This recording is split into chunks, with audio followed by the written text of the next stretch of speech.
Hello, and welcome to the show. Welcome to the Creative Mindset Podcast. My name is Isolde Trachtenberg, and I'm thrilled you're joining me today. In this show, we explore how to live your exciting, creative, and most fulfilling life. Hello, and welcome to this episode of the Creative Mindset Podcast. My name is Isolde Trachtenberg, and I'm thrilled you're here. And I'm also thrilled with today's guest. Thomas Michael is an artist with a camera. He began his career in front of the camera in the 1980s in Milan, Paris, and New York. Then he transitioned into photography in 2004. He shoots the fashion and events industries. He's also made a name for himself as a specialist in corporate headshots where he brings his signature style. He has a gift of bringing out the best in the people he photographs, so they're always thrilled with the results. Thomas combines a love of form and feature with technical skills in post-production and retouching to produce beautiful and inspired work. I'm super excited to have him on the show to talk about both the creative and the business side of photography. Well, good afternoon, Isolde. Hi, Thomas. Welcome. I'm super excited to have you on the Creative Mindset Podcast. Before we get into the creativity and attention to detail and technical skills it takes to be a top photographer, I'd love to talk about how we met, because it was super fun. We met in the garden of a friend of yours in a building where my husband's cousin lives, of all things. And yes, and we were sharing space. And was I smoking cigarettes or was I vaping back then? I think you were vaping. I was vaping, and you didn't want to be anywhere near around that nasty thing. Well, I have allergies. It happened. Right. But, we started chatting, and it ended up being like a 4-hour-long conversation about life, love, art, philosophy. It was incredible. It was right, completely unexpected, and and here we are. It's so funny. Right.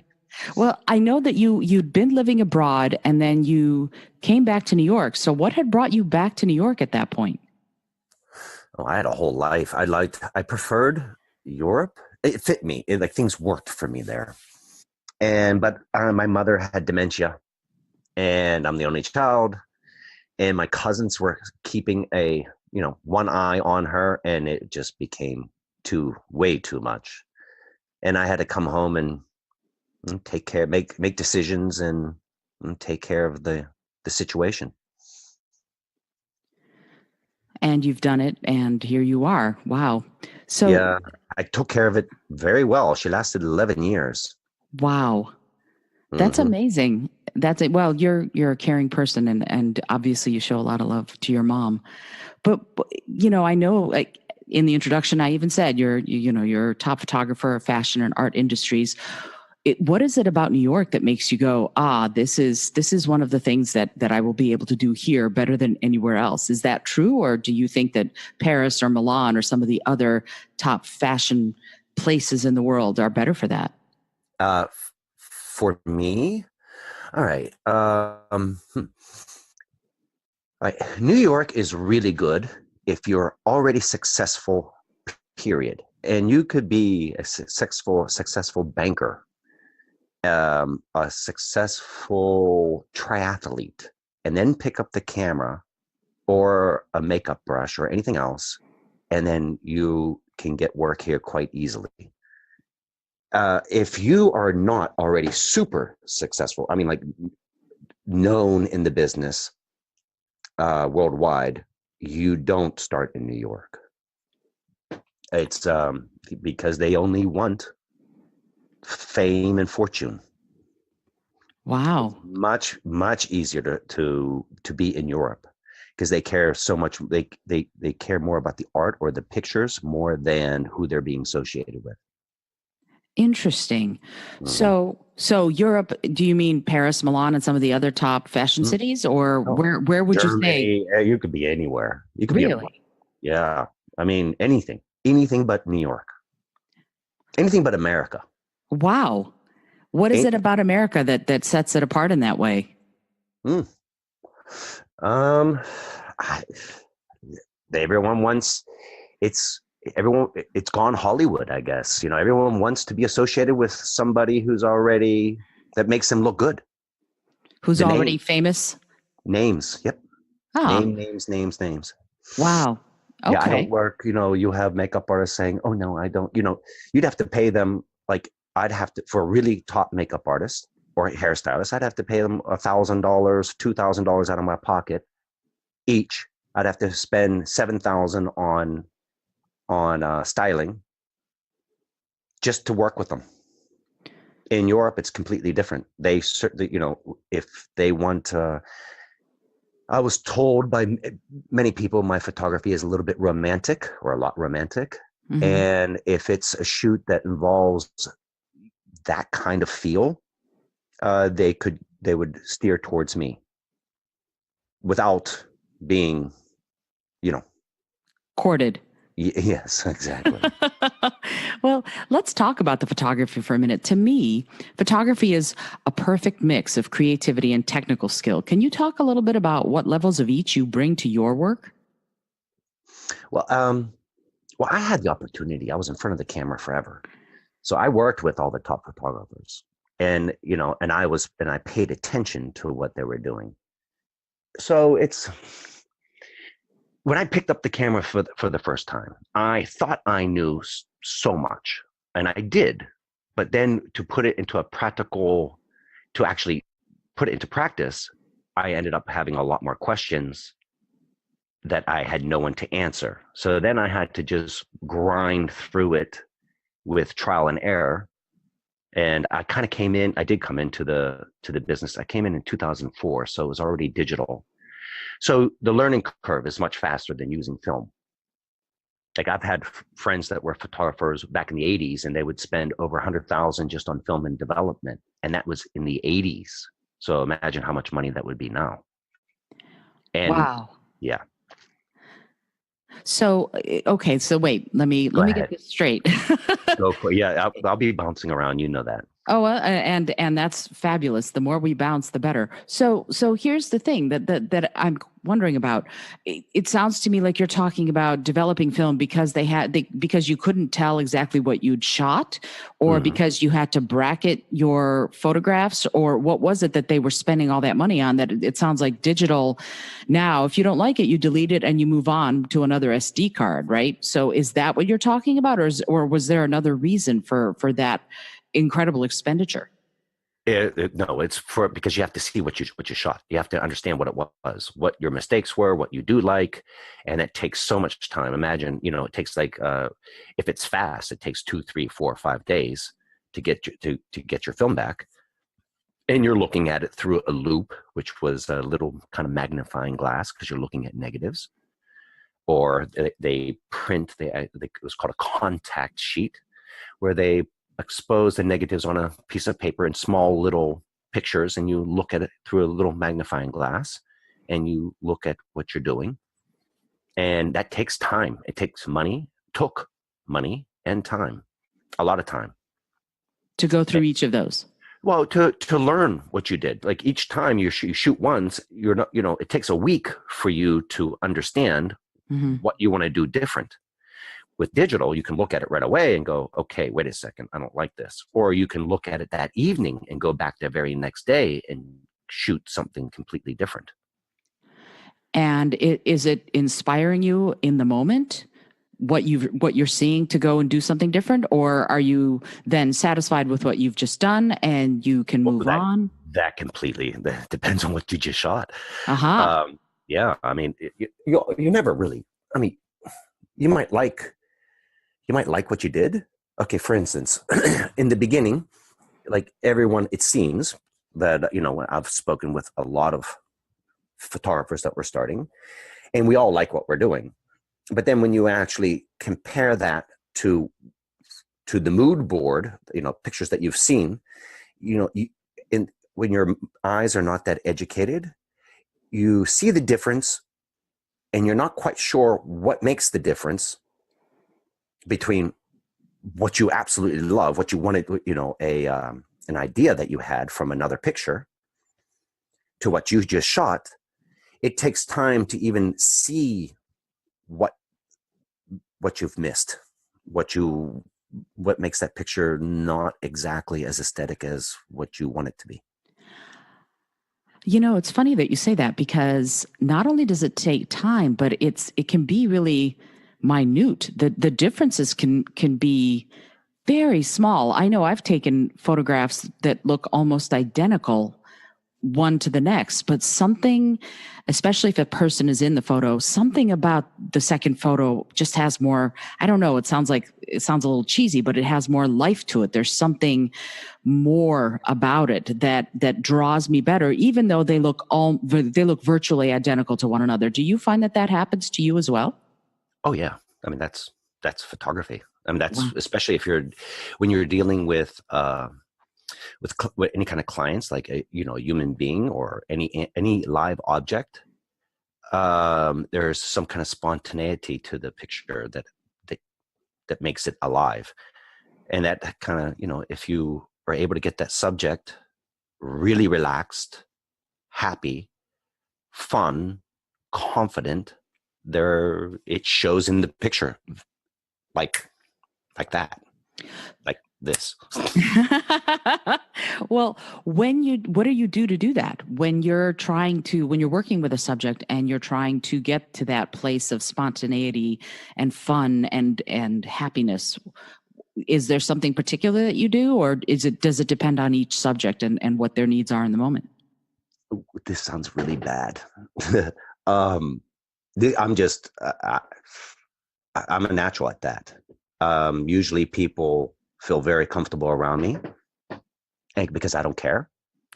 Um, I don't, and it doesn't matter when I've taken corporate headshots of lawyers, doctors, business owners, political, politicians. I make them feel comfortable, and that is actually probably realistically about 90% of the photography. Really? Yeah, I mean, yeah, you have to know how to take a picture, but if they're frozen, if they're afraid, they're going to look afraid. Yeah, and the camera does not lie. I've noticed that when I get my own headshots taken, if there's anything on my mind that feels odd or unhappy or stifled somehow, you can easily see it in the photograph. Easily. Oh, yeah, of course. I mean, of course. I Yeah, mean, it's there. It's a frozen moment in time. Yeah. sure. Sure. So let me ask you another question about the creative aspect of your photography. Where do you draw your inspiration for your subjects, for your locations? I understand sometimes you're doing corporate headshots. That's one thing. But when you Mhm. have the freedom to take whatever it is, to go shoot whatever it is you want to shoot, what inspires you? Uh, okay. Generally, how that whatever model I'm using, they have they have a aura or an image. They have a feeling to them. And when you're putting together, let's say, an editorial, that that feeling that they have has to coincide for, say, if it's autumn, you're shooting something early September for something in magazine in late November. The clothes will be purples, reds, autumn colors, and they have to fit the color palette. They have to fit the mood. Then we have to find the location. Everything is pieced together thoughtfully.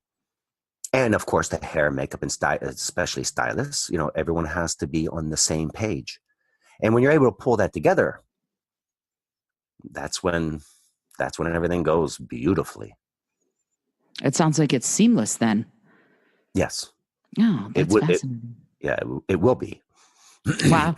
So let me ask another question here because I'm fascinated between the preparation that you just mentioned and then the actual process of taking the photographs.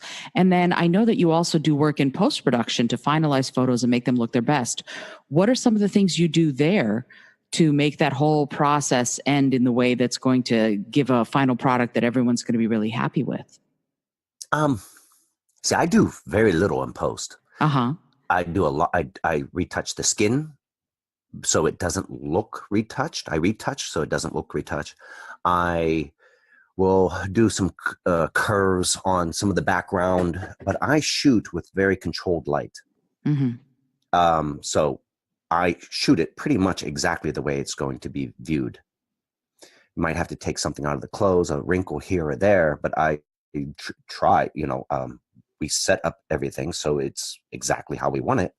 And then, of course, then just take care of the skin. When you're outside, how do you account for changing light? Let's say you're in the middle or shooting at dusk. I've heard it said that dusk light is beautiful light, and that's a lot of time when you'll go shoot.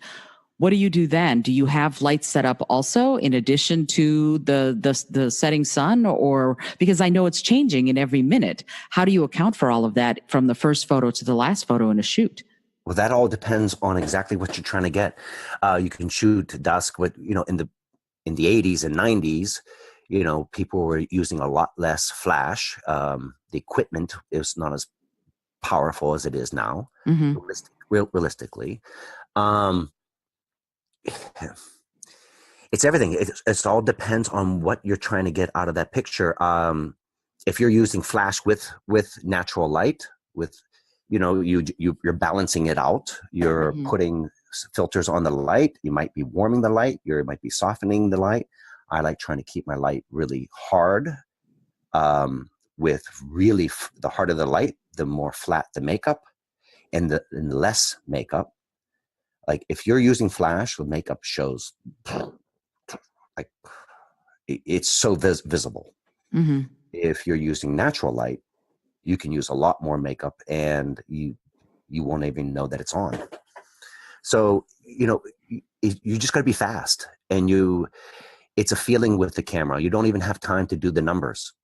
When things are changing, you run with it, and it just takes experience. The more experience you have, obviously the easier the shoot, and the more experience you have, the outcome is not all over the place.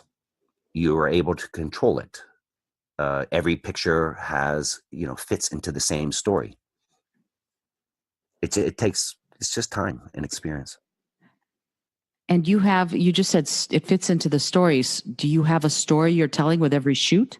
Yes. Well, if you're doing editorials, yes, of course. Yeah. Aha. Yeah, it's a storyline.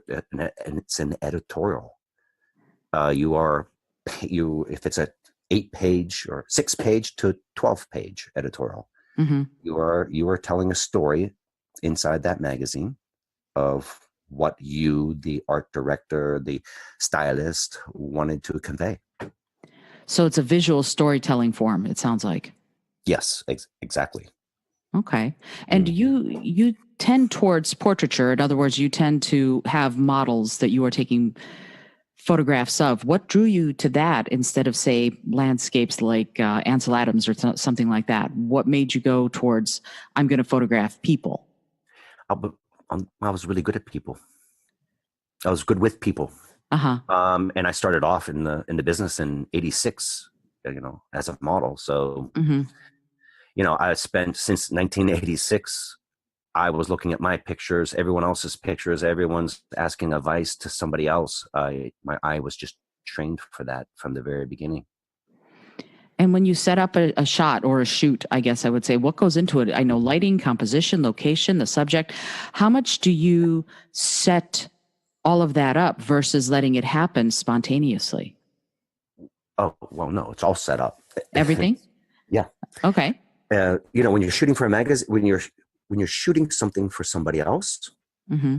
it's all set up, because that's why they're hiring you, or that's why you have an idea of a story, which is still set up from everyone involved in the shoot, Mm-hmm. and then you're selling it or giving it away. And usually now it seems like you're giving it away, especially in the beginning. Mm-hmm. So yeah, it's set up. When you're doing a test, say for a model, it's a different thing. You look at what that model needs in their book. A test is pictures that a model needs in their book to help them to get more work. Mm-hmm. Okay, it's like the better the Like a book. portfolio? Yes, Uh-huh. it's a portfolio. The portfolio is their resume. Uh-huh. Okay, so when a client looks at their portfolio, it's just like looking at a resume.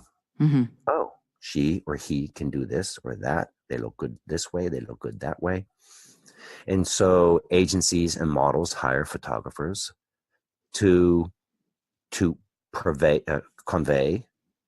a certain feel, Mm-hmm. and they come to you and you work it out fast. You're on the fly.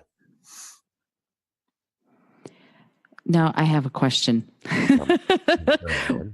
When I've been photographed, the photographer always puts me in these unnatural positions with my head really far forward and my eyes looking a certain way. And it feels like it's a pretty uncomfortable position, but the shot itself looks lovely and glorious. Is it always like that, or are there times when it's a more candid shooting experience? It all depends. Okay, the candid shooting experience is when you're dealing with a subject, Mm-hmm. a talent. Let's just call it talent. You know, Mm-hmm. Mm-hmm. the more experienced they are, the more candid it is, because you don't have to do so much with that. You don't have to pose them. You're not interjecting as much as you would with someone new, Mm-hmm. or like if you're shooting someone who's not used to being in front of the camera. Of course, you do a lot more guidance, Right. but it's fun. You're saying that it felt unnatural, but that's not the response that I have gotten in the Mm-hmm. past. They feel really natural. Only thing I would be doing is just bringing their head out, like you just said, but Mm-hmm. it has to be done in a way. It's a, just a little tweak. It's just a little tweak, and they should feel completely natural. Mm-hmm. Well, You Go ahead. that was not my experience, but that's possibly because I'm not a professional model. This is probably something that if you do this regularly, that you probably know your angles, you know where you're going to be shot best from anyway, so you're probably better at figuring that out. I not being a natural a model or a professional model in any way would never have that experience, if you will. So it's probably partially, at least, me feeling uncomfortable just because my body isn't normally going to go in those positions, if you see what I mean. Yeah, of course I understand, but especially here in New York, I'm hardly ever shooting models right now. I'm doing a lot of vacation pictures, and I do the exact same thing with them, with my clients. I shoot every once in a while. I shoot someone corporate headshot. Mm-hmm. Who they're definitely not used to being in front of the camera, Mm-hmm. and I will guide them. And I say and I'll show them the picture from before and after, and they will agree or disagree, but they're quite comfortable. Mm-hmm. It's Do just you? it's all how you do it. You know, Sure. it, it's hard to explain. It's Eh, more of a visual thing. right. Well, let me ask you this. So if it's a visual thing, how do you know when the photograph is the right one? If you shoot dozens, if not hundreds of shots before you capture just the right one, what sets apart the right one from all the others? Because you're looking at, and especially in digital form, you're looking at potentially hundreds of photographs before you go, this is the one we're going to choose. Hmm. Yeah, I don't shoot hundreds of photographs. We're Okay. talking about 15 to 25. Really? Yeah. So if you're doing an editorial or something and Oh, no, you no, I'm talking about with a with a client, with a with client, I see. Uh-huh. say for what a headshot, a A corporate corporate headshot. headshot. Uh-huh.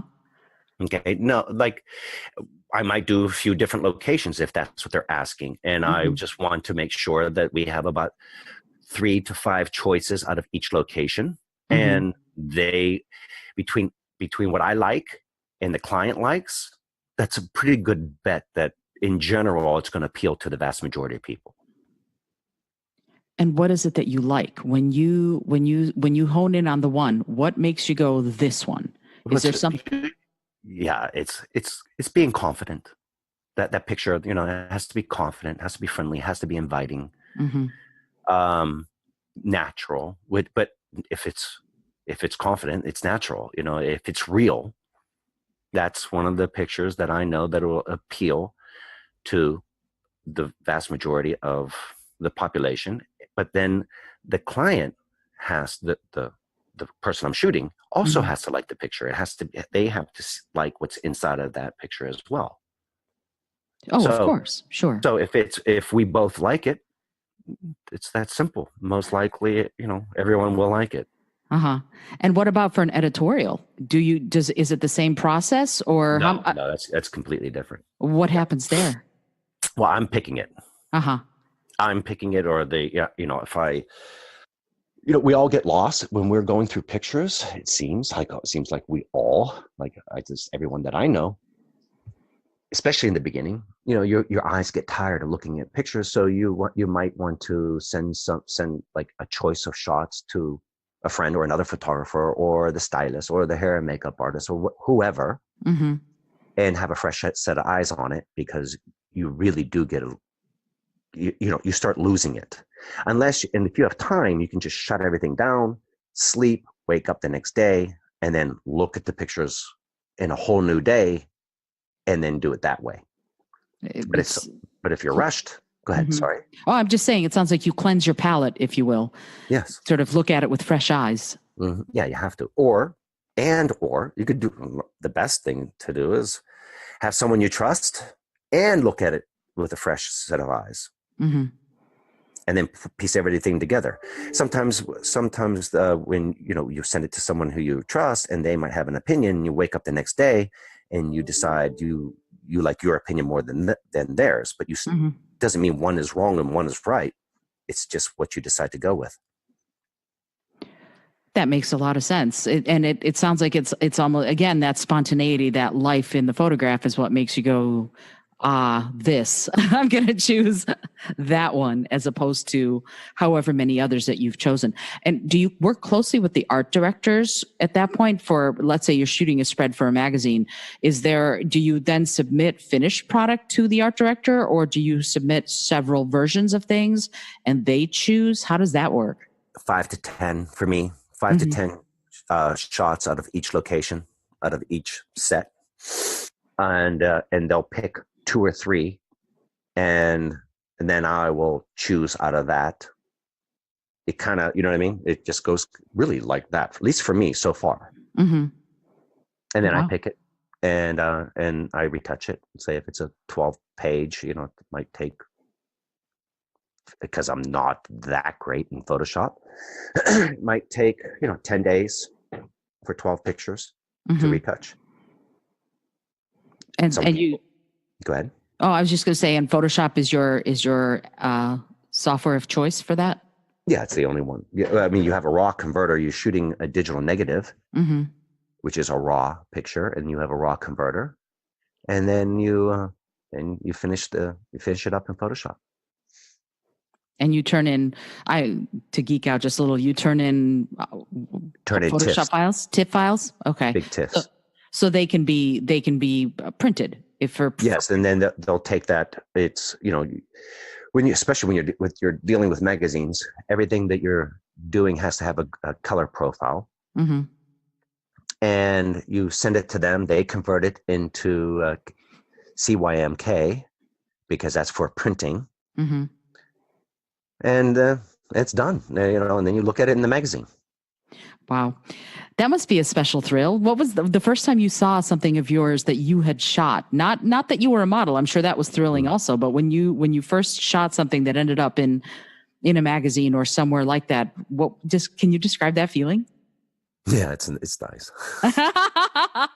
I love that. Yeah, it's nice. That was very understated, Thomas. I appreciate that.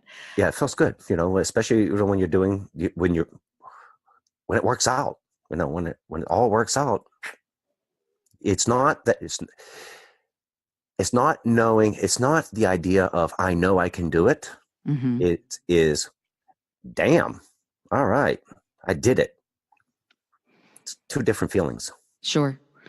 One is definitely a little bit more relaxed than the other one, probably. Yes. Well, it's done. It's history. It's in the books. Sure. and then you're on to the next challenge. And speaking of challenges, I'd love to know, in your career, you've been photographing since 2004. You said you started modeling in the 80s. What has been the most unusual photographic assignment you've done? Mm. Mm. Uh. The most uncomfortable, there's a few uncomfortable, but we did a shoot with 10 men. I don't even know, it might have been 12. There was a bunch of guys. And we were supposed to be in our underwear in front of the Duomo, which is the most famous church in Milan, Italy. Mm-hmm. Mm-hmm. And they wanted us to be naked. Oh, my stars. Yeah. Yep. And with, I don't know how many people, at least five. I just filled with people watching. And you all had to get naked in front of the Duomo? Yeah. Yeah, with some model which I won't name. Oh my. Well, some female model I won't name. Yeah. Right. And that ended up being a shoot that ended up in a magazine, or where did that cover of a magazine, yeah. Wow. Fascinating. Yeah. Yeah, it's not fascinating. It was like, ugh. I'm sure it got tiresome, especially, public nudity is good for some. If what is it that they call that? A naturist, someone who, I guess, I forget what exhibitionist. Right. But if you're not so into it, then I imagine it would be pretty challenging. I just didn't like hanging around with a bunch of guys naked. Well, yeah, that too. Yeah. I love it. Yuck. So, yeah, I mean, it definitely is. I, on the other hand, being around a bunch of naked guys might not be so bad. Exactly. And it wouldn't be bad if it was a bunch of women, and that's right. Then I'd have to worry about something else popping up in the picture. Oh, that might not be appropriate at that point, right? No kidding. I'm going to tell my husband not to listen to this episode. Honey, you don't need to listen to that one. It's okay. So where do you want to go next? If you could do anything, what could you do? What would you do as far as your work? If I hit the lottery kind of thing, I would just go back to Europe and do my craft. I would rent a villa or buy one and say, in Lake Como above Milan. Mm-hmm. And for some reason, my speaker just turned on, honey. Okay. Wait. Oh, wait. No, now it's back off. Sorry. Can you hear me? I sure can. Okay, perfect. I would just do what I want to do. Exactly what I want to do, when I want to do it, how I want to do it. God, that'd be just lovely. It would be a delight for sure. Mm-hmm. So what is your dream gig as far as photography? If you had any dream gig, this would be the most amazing thing, what would that be? It's not, I don't have, say, a gig, but there's certain models that I would love to shoot because they just work so well. Anya Rubik is probably, in my eyes, the best model that ever was, just because the way she moves. Everything she does is just mind-blowing. I don't think anyone can take a bad picture of her. And she's not the most beautiful person. It's just that, or at least aesthetically, like physically, but inside she must be just a baby doll, because she just loves herself. She knows herself. She's confident. And that carries through, I imagine, when you take her picture. I mean, her pictures are just incredible. Mm-hmm. Yeah. And, that's just something, it would be like watching, I don't know, one of the best movies you've ever seen for me to shoot someone like that and just be there to capture her. Mm-hmm. Mm-hmm. So with that, this is the ideal. Who has been your most interesting or surprising subject that you have shot? Surprising or interesting? Mm-hmm. Wow. I don't have one. I really don't. I'm trying to think. No, nowhere near. I don't have one even close. Nothing stands out. Right. If it sounds like you get something new and interesting from every job. So it's possible that it's a mixture of all of that. And when you do that, when you prepare for a job, what do you do to customize your work, and do you do any special research depending on the assignment you have, or is it more that you prepare just for the shoot? You mean for like an editorial? Yeah. Yeah, of course. There's a mood board. Mm-hmm. It's called a mood board. You're taking pictures from that are available, Mm-hmm. that you can find, and you might take a picture from this shoot, picture from that shoot, picture, and you're creating a mood board for your story, and you try to, it's just a guideline. It's a basic guideline, and that's how you get your stylist involved, your hair and makeup, everything else. If they like your mood board, then you start the process. And is it fun? Yeah, it's work. It's work. I mean, it is fun. I'd say fun is when you complete it. Uh-huh. Yeah, while you're doing it and completing it. When you're shooting it, if everything's going fantastic. What's exciting about it? Oh, that you're able to create pictures that people absolutely love. And that's even when I'm shooting people, when people book me through Airbnb for their vacation photos in, New York, I do that Central Park in the morning and Times Square at night. And to see their face and to read these reviews that they write of me, wow. I just love all of it. It's about having people so happy with what they've done, what they've seen, pictures of themselves. I just love it. That's lovely. That's very sweet. And I want to talk a little about that just a little bit more. People, let me understand this. People who are coming to New York for vacation through Airbnb or something like that, does Airbnb book you for this, or are you someone who's affiliated with them, or do they find your website and go, hey, we're coming to New York and we want our vacation sort of memorialized, if you will, just sort of so that we have the memory of it? Is that what goes on? How does that work? There's, I think it started like 2 years ago around this time. Airbnb opened up a different section to their I don't know, website, apps, whatever you want to call it. That it's called Airbnb Experiences. You can go to location, I don't know, in Amsterdam or Rome, and you can take pottery classes. You can learn how to cook. You can learn how to make sushi. You can be photographed by a photographer in the vacation in the city that you're in, and they book you. I mean, it's a whole page of different experiences on Airbnb. And if they're looking for photography, they'll pick me or somebody else, and they will have their vacation documented. So you signed up with Airbnb to be one of the people that they can pick? Yes, exactly. Oh, I had no idea that even existed. That's fabulous. Yeah, wow. I mean, it is quite interesting.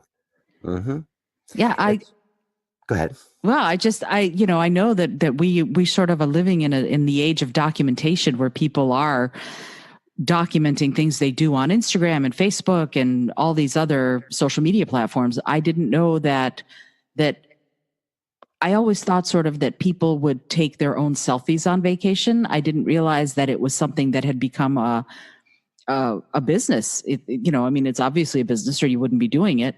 That you can have someone who's a professional actually take really good photographs of you during your vacation. Yeah, and it's there's some things you just cannot do with a cell phone. With a selfie. You just don't capture it. It's always the same picture. The phone's up. They're holding the phone up. They're smiling. And something's in the background. Yeah, exactly. And it's not really captured that well in the background because you're dealing with a cell phone, Right, right. you know? Sure, that makes sense. Hmm.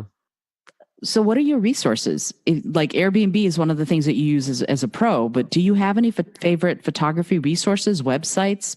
I'd love to know actually some books if you've read any books. It sounds to me like you've sort of learned a lot of this by doing and by seeing what other people did when you were modeling. But Yeah, I mean, I just have it's an eye. uh-huh. You have to develop an eye. That's Okay. if it's what you see, it's what you it's what you it's what your taste is. Okay, once you have your taste, Hmm. then you go in that direction. Then you are in that direction, and you just keep going. You just shoot it. Do you have a particular style that I know this is going to sound like a strange question, but it sounds from what you're saying like different photographers have, obviously different eyes because you develop your own. But if Yeah. somebody wants a particular style, they will come to They'll you versus they'll someone book else me. or Yeah, exactly. uh-huh. Hmm. Yep. And so yours sounds like it's more personal and more relaxed than some other photographers might be. I could be wrong, but it's what you've been saying sort of makes me think that. Does that? I'm there. Like say, for what I'm mainly doing right now Hmm. and I only have Airbnb. I'm only on Airbnb's experiences just because I'm so busy with them. Hmm. And, I'm very busy with them, and so people are booking me. There's like 9 pictures that they're able to see on Airbnb, and then they're able to go to my Instagram and look at more. It seems like about half of them look at my Instagram or my webpage. Hmm. But most of them just book off the 9 pictures that I have. It's what attracts their eyes in the first place, and they just book me. And no, I've obviously read the reviews. You Sure. know, yeah. And because of the reviews, I get work, and they book me, and they show up, and I make them feel extremely comfortable. Yeah, and we have a fun time. We have a wonderful time, and they get amazing pictures. Do you think that's going to be the way the industry is going to go more? Just this sort of interrelational kind of thing? Well, industry, like to be honest, okay, being a photographer, like the rates have kept dropping, and it just like being a model, Uh-huh. they're it's a fraction of what models used to get paid, unless you're one of the top 50 females, matter of fact, and then you might have 10 males that make a great living, to make money that they can save. That's Hmm. it. Everyone else is just spending as much money as they're making after taxes and everything else and flights and every other expense. You're not saving anything. The business is not what it used to be, and especially now with celebrities, coming in. I don't even know their names, like Gomez, or I don't even know any of these celebrities anymore.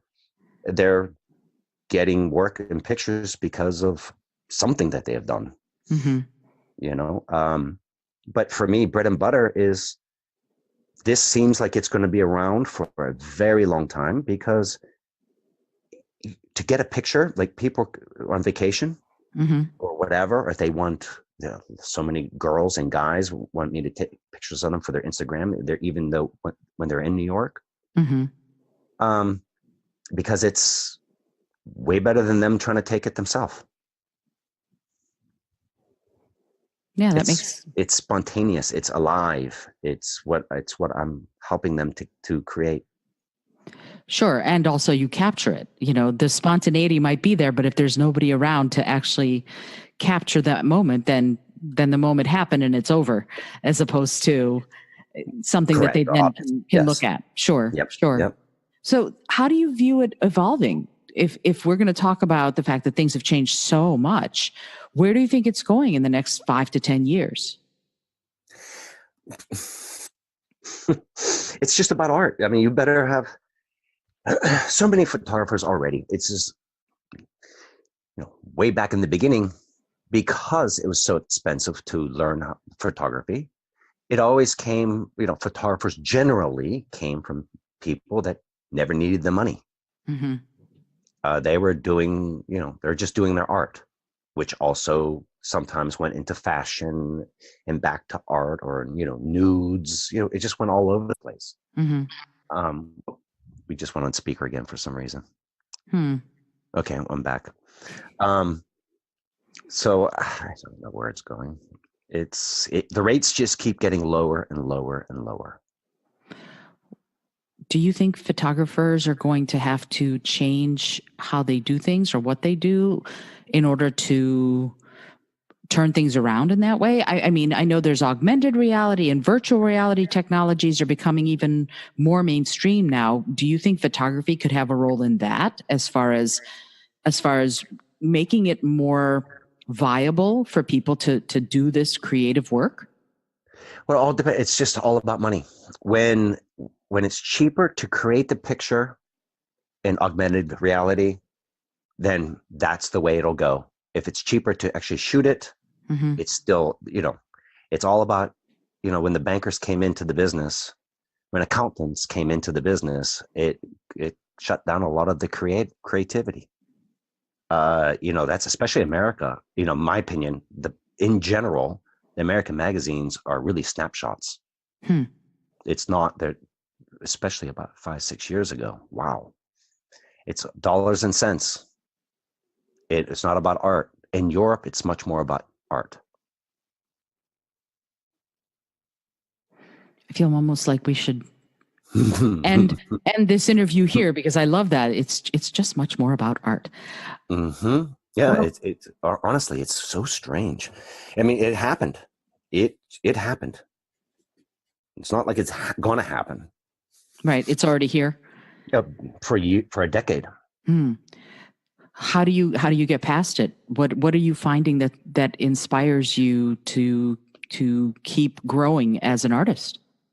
Oh, I'm fine. I love what I'm doing with the vacation stuff.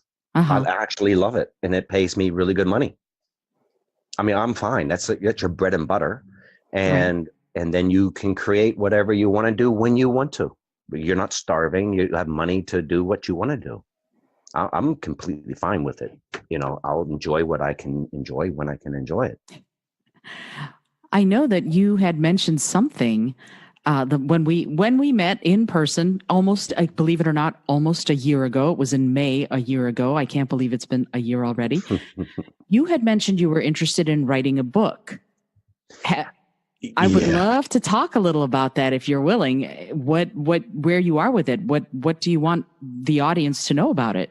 I haven't even come close to it. I just had a hip replacement February 8th, and remember what kind of pain I was in when I met you? Yes, yes, absolutely. Well, that pain increased to even tenfold before I got that Oh, on. you poor thing. Maybe fivefold. Five. I mean, I couldn't even. I was taking steps, and I was vomiting sometimes because of the pain. Wow. Yeah. So I am just now getting back, literally on my feet. you know. So, Yeah. And so everything is bright and sunny instead of dark and gloomy. sure, just because now you're able to walk to it. Yeah, exactly. Walking to the light. Yeah, no, seriously. I mean, you don't realize how much you miss. I had to walk with a cane for a few years because of some strangeness, and every step was incredibly painful. And when I dealt with it, it felt like I was all of a sudden alive again. So I completely know what you're talking about. This Mhm. idea of I can go where I want, when I want, because I'm lucky enough to have both of my legs working the way they need to be. So not Yeah, taking anything for granted is a good thing. yeah, that pain was changing my personality. It was making me needy. It was making me grumpy. I mean, it was everything. It really was. It has changed my personality for a good chunk. Yep. It's almost It, like you're having to find yourself again. no, it. happened really fast after the operation. I mean, it's just, it's amazing. Uh, Friends of mine said I look 25 years younger. It's funny. Yeah, when Anyhow, you no, but yeah, go ahead. I really believe that when you deal with chronic pain like that, it shows, like the camera capturing what's going on inside you, it shows on your face if you are in chronic pain. And we tend to think of it as something, oh, I'll just handle it. But no, it can debilitate you on the most fundamental levels, I think, when you get through it like you have, and you're still, as you said, getting literally back on your feet. It must be incredibly freeing to remember, yes, that's right, I can move, I can go, I can walk, I'm free in that way. That must be incredibly empowering to you. Yeah, plus you're not taking all that medication, and I was drinking on top of it, just trying to get 2.5 hours of sleep. Yeah, Wow. no sleep, couldn't move, couldn't, you lay in bed and you're in pain. Right. You turn, you're in pain. Everything is, you don't sleep, you're not sleeping. And I was trying, I couldn't drink enough. I couldn't get rid of the pain. And so, yeah, now I don't drink. I'm not taking tons of medication. So, yeah, I mean, everything, I'm completely, that part is behind me, at least hopefully for a long time. Knock wood. I knocked on on wood right now. Yeah, me too. Seriously. So now you sleep better? I sleep. Can, I wasn't sleeping before. I actually sleep. wow. Can you talk a little bit about your daily routine when you are working, when you're not working? How do you prepare for your day? Are you a night owl, morning lark? What goes on in the day of Thomas Michael? Which decade? Right now. Oh, right now. Yeah, I go to bed. I wake up. I do my work. I come back. I'm staying at a friend's house. And I just do my work. I'm preparing. I'm going to physical therapy. I just started physical therapy 2 weeks ago. Mm-hmm. And so they're teaching me certain things to strengthen up, muscles. That hip replacement really destroyed the tissue. Sure. Yeah. So I'm going through that. But I can walk. I'm walking sometimes 11 to 14 miles with my photography. Wow. Because of the Airbnb experience, Yes. I see. Okay. Yeah. So Go ahead. you've gotten me curious though. If not today, if this is your routine today, what was your routine 10 years ago? Well, I wasn't doing Airbnb. Uh-huh. I started modeling in 1986, so it was pretty wild. Uh-huh. Mm-hmm. A lot of not sleeping then, I guess. Yeah.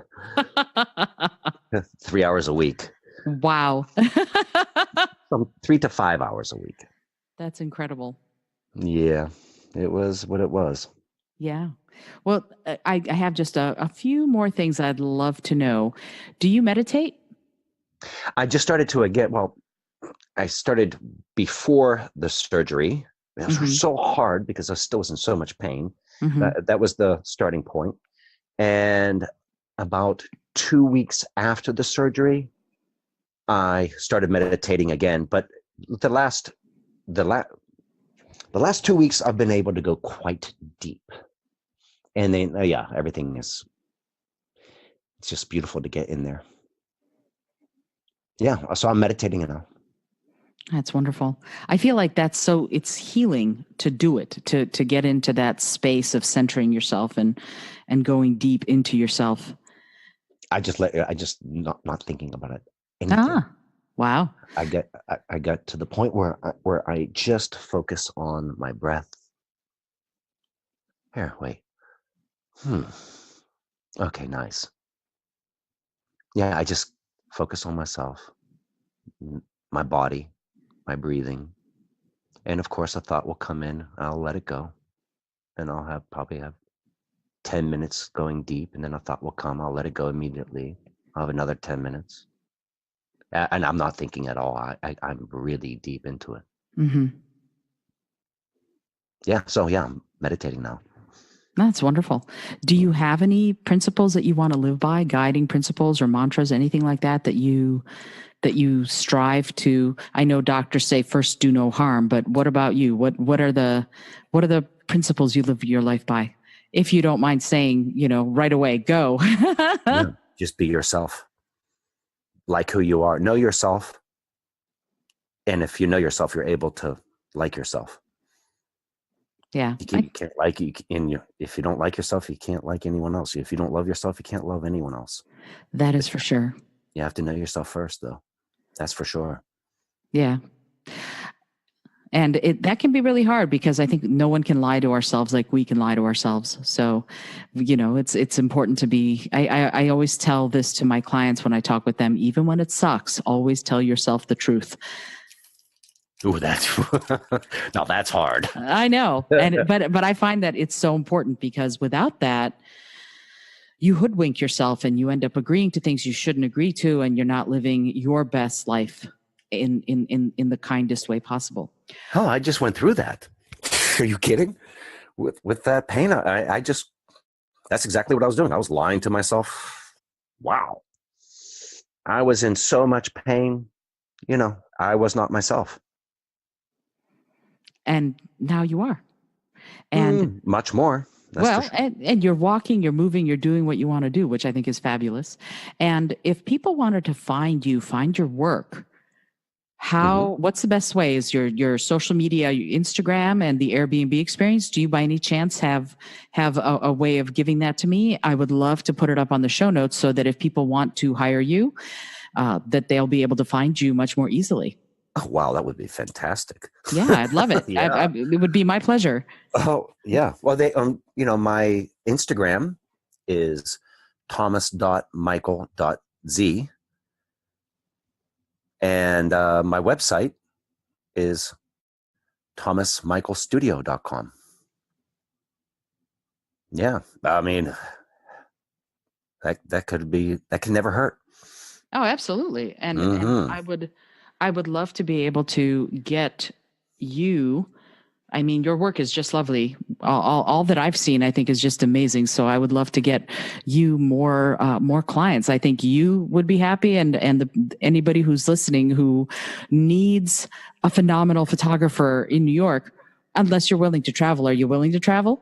Of course. Oh, well, there you go. Everything is possible. There you go.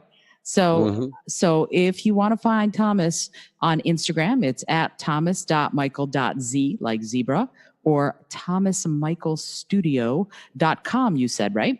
Correct. Yeah, that's your website. And that way you can, if you're interested in finding out more about this amazing photographer, wonderful man, you should definitely check out both of those and follow him on social media. The pictures are incredible, particularly, I have to say, if you love New York, because you're always seeing these amazing spots and places that now, because I'm moving to New York, I'm like, oh, I have to go there and I have to go here and I have to go there.